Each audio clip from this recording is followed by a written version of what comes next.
Ayan guys, pag gagayahin nyo itong gatong setup, kailangan ang gagawin nyo, ang ilalagay nyo yung mga female dun sa kulungan ng mga male. Dito kasi mga male ang nakakulong dyan.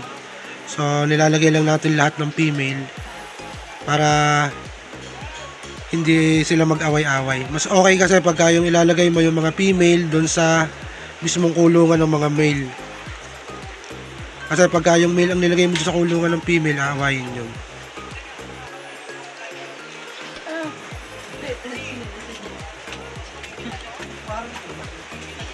Tama, Eran? Yeah. Huwag mo lang landi, Andy. Ayan, oh.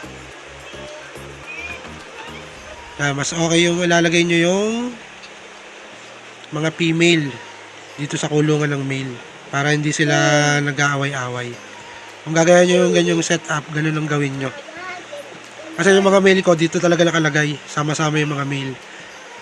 Mga female ko lang ang magkakahiwalay. Bale, pag sila masama ko dyan yung mga female, hindi naman sila nag-aaway. Oh.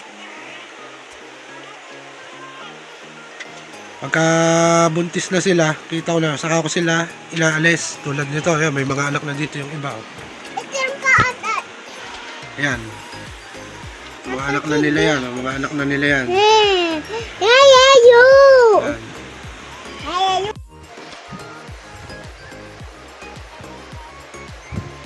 Magbe-breed tayo guys. Ayan oh. Colony breed. Ang male ko dyan ay 3 male. 3 male. Lagay ko na lahat ng mga female. So hindi naman sila nag-aaway-away, no? Colony breed ang tawag dyan. 3 male. Marami tayong female na nilagay.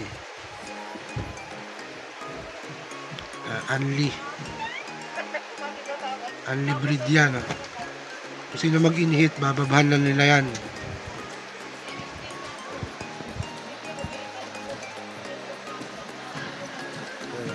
Amoy-amoy na nila.